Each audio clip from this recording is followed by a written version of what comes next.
Hey guys, I'm Jax, and this is my review for Andor Season 2, Episodes 7, 8, and 9. Wow. Wow.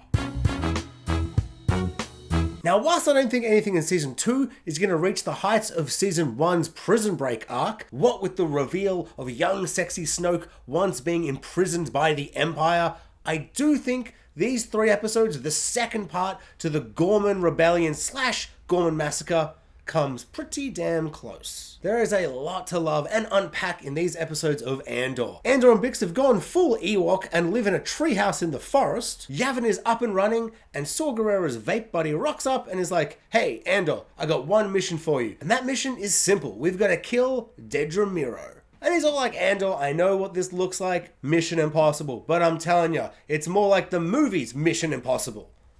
And by that I mean the mission is always very possible. But turns out this time, maybe not impossible, but very hard. But he failed this mission not because it was impossible, but because the biggest simp in the galaxy was standing like 3 feet away from him. And he just didn't notice because of all the commotion.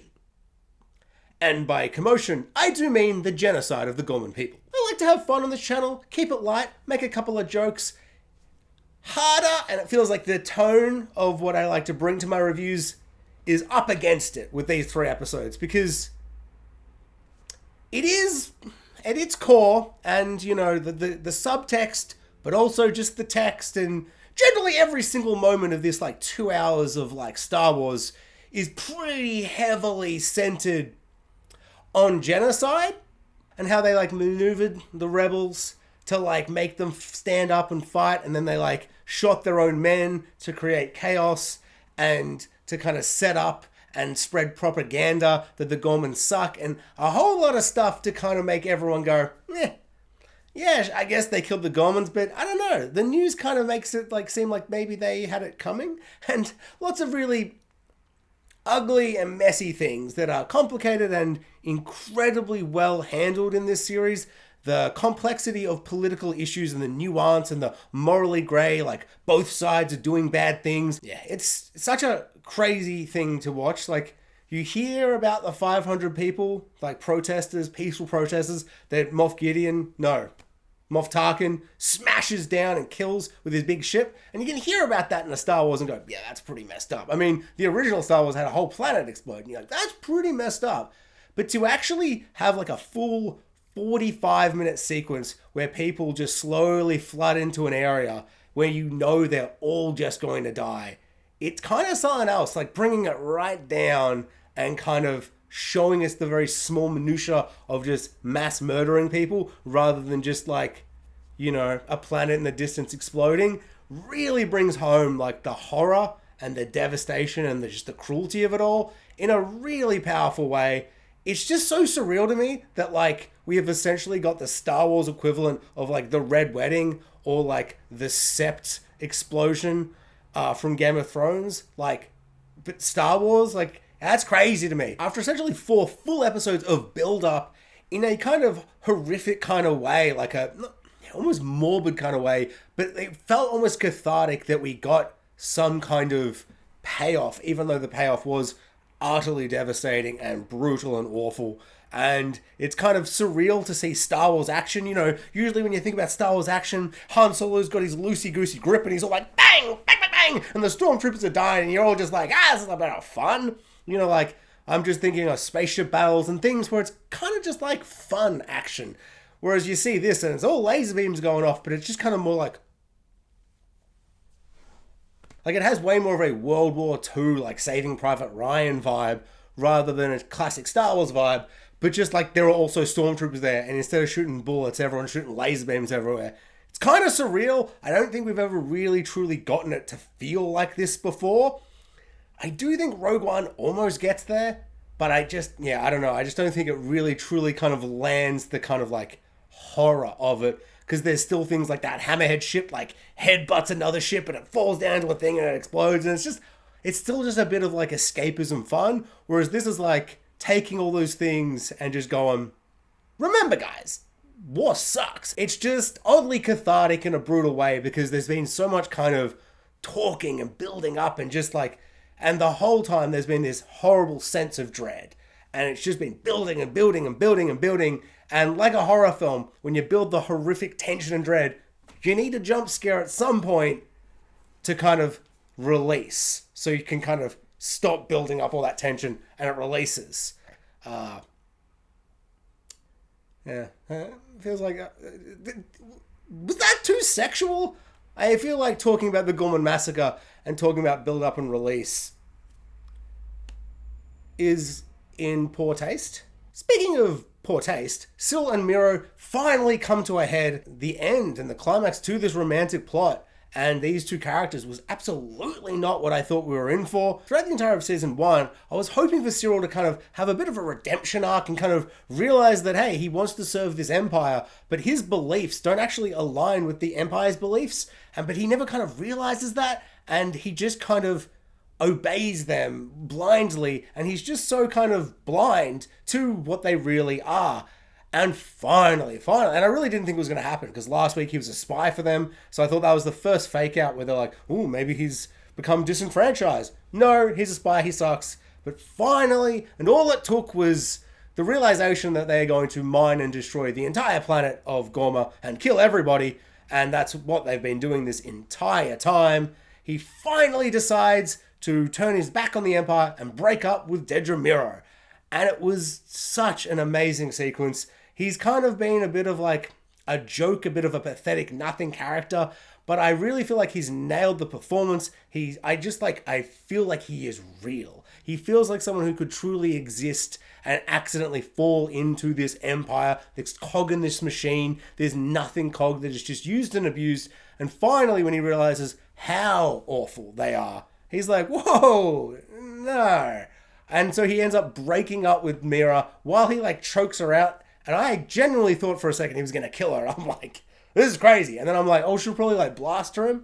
But instead, he leaves and we get some amazing shots of him just kind of standing in the battlefield, just being like, oh, hot damn, the Empire sucks. Maybe I've made a mistake. But because Andor is never simple and it is so nuanced and messy and complicated, of course, when Sirill has finally decided to betray the Empire, turn his back on them and his girlfriend, he then sees Andor, the man he's been chasing all this time, and he sees Andor going to assassinate Miro, and he snaps back into good old classic Rent-A-Cop Sirill that we all love to absolutely hate, and he tackles Andor, stopping him from doing his mission that wasn't that impossible, and he beats the absolute living shit out of him. I feel like maybe because there's just so much talking and so much politicalness that seeing two characters just go for like a drag out brawl, I just don't expect to see that. And it was so good. It was so cathartic. These two characters have not seen each other for so long, and they're punching, they're fighting, and it's just so funny because throughout the entire series, this character Sirill has been like, I've got to find Andor. He's taken everything from me. But Andor hasn't been thinking about Sirill at all. He's got so much other stuff going on. So it's a really funny dynamic to have for our hero and the main antagonist, pretty much. But they finally get a punch on, and then literally everything I've been thinking comes into like fruition in the scene where Sirill gets the upper hand. He's got the gun on Andor, and it literally goes full Scarlet Witch Thanos from Endgame. You took everything from me! Bro, I don't even know who you are. Then bam, the guy from Inglourious Basterds who plays the Nazi with the really distinctive face, the one that the bear Jew kills, but this time switch it around and he's the French resistance fighting the Nazis, and he shoots Sirill in the face because Sirill and him had mild stuff going on in the background, a subplot. But I found that very cathartic that it wasn't Andor for some reason. I don't know, I thought that was really interesting to be like, they've had this big rivalry. Andor literally doesn't know who he is. Shield's been going on this whole mission. He hates Dedra. He hates the Empire. And yet when he sees her in danger, there's still some part of him that's in love with her. And he risks it all and he fights Andor, and it kind of all comes bubbling back. And that's what's so interesting about Andor, is that there's never any kind of clean, easy answers. He finds out everything and he essentially kind of goes full rebel for a second. But it's not that easy. It's not that simple. This isn't a Star Wars movie. This isn't even a Star Wars Disney Plus show. This is something completely different. This is Star Wars on HBO. This is Andor. And so he reverts back to his old ways immediately. And it's just so fantastic because then that gets him killed. And yeah, it's just super amazing, super cathartic. So fantastic that they can fit all of this stuff into this little moment when there's a literal genocide massacre going on outside, and just like really focus in on the characters and make it all pay off and come together. We also get the origins of everybody's favorite Rogue One droid, K2SO. And I thought their introduction as a droid model in these sequences was spectacular. Truly terrifying, full on like Terminator mode. Like as soon as they're unleashed on the battle, it's just horrific. They're just throwing people left, right, and center. He like kicks a giant cement kind of barricade and it just wipes out like 10 people. Crazy stuff. Like, just so cool how powerful and unstoppable Terminator style they are. Absolutely loved it. I also like how kind of casual the introduction of him as like the hero we know from Rogue One is. Like a big spaceship thingy or whatever smashes into him, and just right at the end, Andor's just like, oh, I reckon maybe we'll just take this. Maybe we can reprogram him. That would be a pretty powerful ally to have. And to end these absolutely tragic and devastating and brutal episodes with this kind of little bit of fun, uplifting moment where they're all got guns on him. It's almost like Frankenstein thing where they're like reanimating this droid, if you will. And there's that moment where it's like, if this droid for a single second doesn't look like they've reprogrammed him, they're going to shoot the shit out of him. And I just thought it was a little bit of fun, and just the way it kind of sets and teases up like just a little sprinkling of hope over all of the tragedy of these 3 episodes. Because we all know rebellions are built on hope. Speaking of iconic lines / lines we vaguely remember from Rogue One, usually in a prequel when they're like, hey, remember this line from that thing you love? It's like, yeah, okay, I remember the thing from the thing I love. Funnily enough, Rogue One has one that makes me sick to my stomach and is maybe the worst thing ever committed to film. And so it's funny that the prequel to Rogue One does it so perfectly. And I absolutely love the idea that there's this receptionist or just a worker at the hotel, and he notices that Andor is doing like a different disguise, a different ID or whatever, and is clearly some kind of rebellious type person, and he just kind of lets it slide. And he's like, hey, I didn't actually put you through the system. And I don't know, just all of that, the way this little tiny character on the side feels so rich and real, and the way he kind of helps Andor get through this situation, and then he sacrifices himself with a big old grenade, killing a bunch of stormtroopers. All of that just works so well. So to have this tiny little character in this giant big thing say that line that obviously Andor then uses later, and potentially 20 times in the years between this and Rogue One, I just thought that was really genius. It's just so funny how so many things, for instance, Rogue One, can do prequel-y things and you just cringe and feel awkward and uncomfortable and you just hate it. And yet the prequel to the prequel Rogue One, just when they do it, it's just beautiful. So after not really being in it very much in the last 2 episodes, episode 9 focuses on Mon Mothma, and she finally gets her Andor speech. Essentially every single main character has gotten a big old speech at one point. I think the highlights being Andor's mum, Saw Gerrera, Luthen, and now Mon Mothma. And she gets her big speech in front of the Senate, and it is spectacular, it's sensational, so powerful, but all the stuff around it is so exciting and interesting. Andor is so good at making you feel like, even though you know the outcome, I know Mon Mothma escapes this situation. I even know that her protector Andor has to escape the situation, and yet the tension of them trying to escape and get out is palpable. It's so exciting and cool. Just little things like, I love how in one of the moments, her driver, who's been spying on her for essentially the whole series or for whenever he got introduced, there's a moment where he's sitting and listening to her speech, and there's a little bit of vagueness around how he's actually taking the speech. And you see the gun, and you see him kind of just being like, I don't know, like I got the sense like, has she maybe moved him with her words? Like, is he maybe going to potentially come around and help her escape? And there's a moment where you really don't know why he's left the post of where the car is or the spaceship or whatever, and he's going up there, and we don't know his motives, but Andor, because he's Andor, literally doesn't give the driver a second. Like, I don't care if this spy has changed his mind, he's going to be a rebel. Bang!